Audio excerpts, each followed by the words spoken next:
इधर आ जाइए कि तू इतना सुंदर बारो अरे की बड़ाई कैसे कारी हमारा अखिया में बसल बा तो हर सूरा तब पढ़ाई कैसे कारी। अगर प्यार हो गया है कम एज में समझबे करते हैं, प्यार जब हो जाए तो फिर पढ़ाई लिखाई सब छूट जाता है कि दिल तोड़ के न जइहा अरे आज क्रिया खा के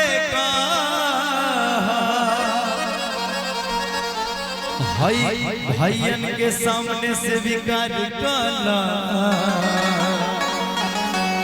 कि तुम मनुए लगे रहा।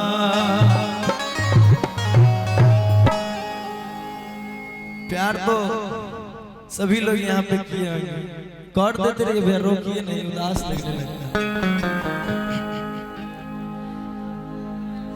अरे की तो हरे नाम लिखा हलिया काट के आगे बोले से कर जवाब गिरा।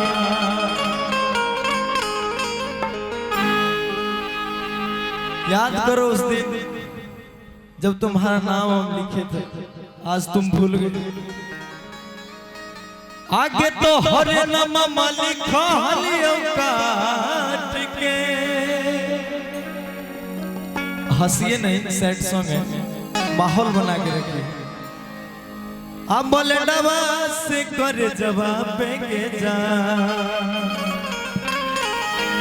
आगे हमरो के ले चल ससुररिया बने काके गोदर जवाब के जा। आगे तो हरे नाम लिखा हलिया काट के बोले डबा से कर जवाब के जा।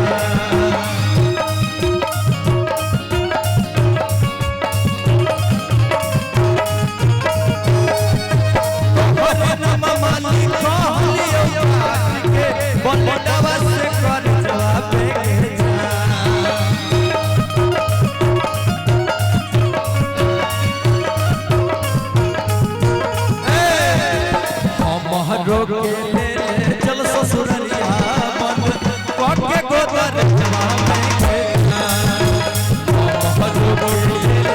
ससुरलिया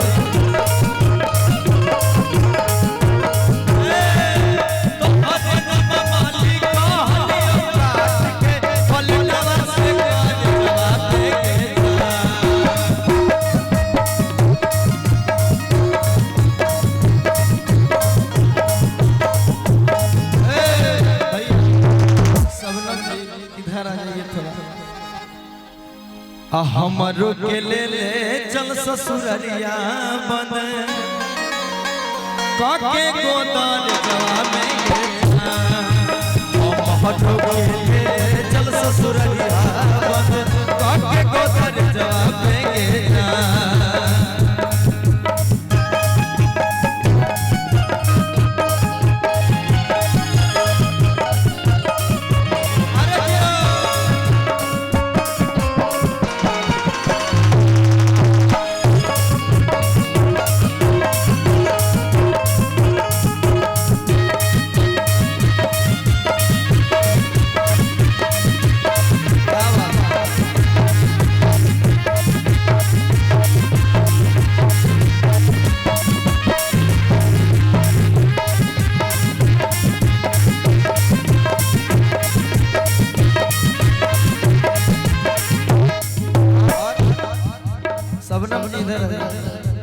लड़का ब्लेड से अपना कलेजा छीन लेता है, चलते रहिए भैया। और इस गाने में जो ओरिजिनल म्यूजिक बजाए यही पूरी टीम है ना भैया, याद नहीं होगा शायद आप लोगों को, आप लोग बजाए थे और गाना हिट हो गया पूरा। YouTube पे आप जाकर देख लीजिए, यही पूरी टीम है। और लड़का कहता है ये जान तो के जय में पर दिलवा मारी ले बोली भेजवा में गे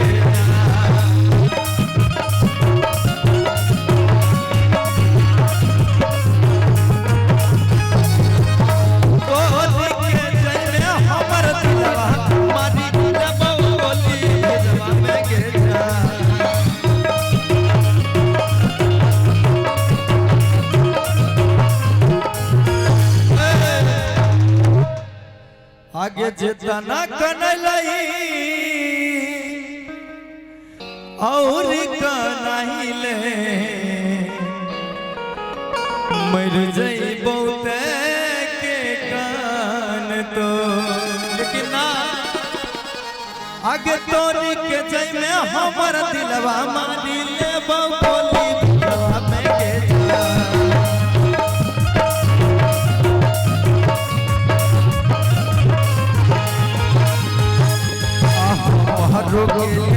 चल ससुरिया बाटे को दरजवा में चल ससुरिया बाटे को दरजवा में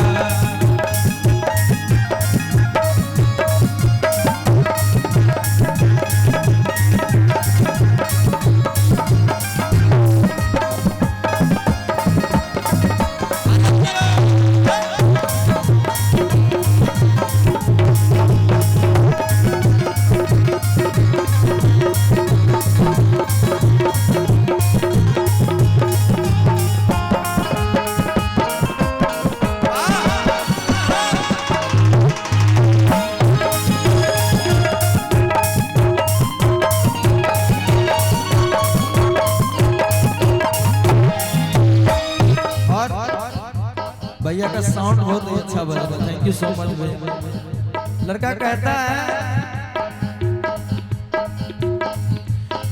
एक संगम घुमो हलियै बैठ के गाड़ी पर जवा में गेला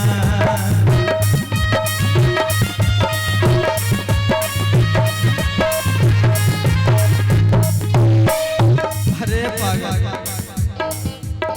याद है उस दिन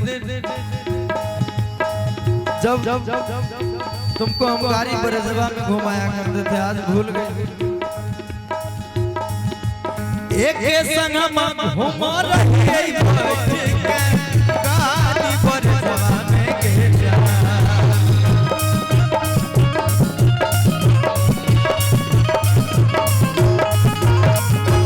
महरो के ले चल ससुरिया मत के गोदर जवा में महरो के ले चल ससुरिया मत के गोदर जवा में तोहरे नाम मालिक हलियो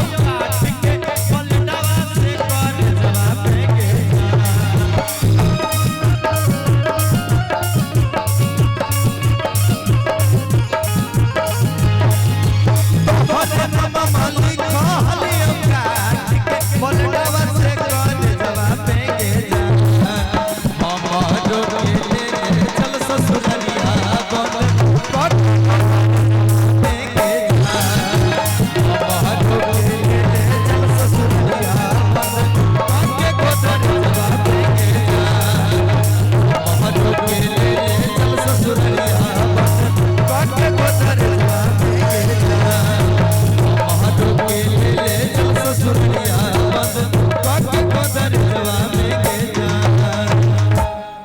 अच्छा लगा तो एक बार ताली बजा।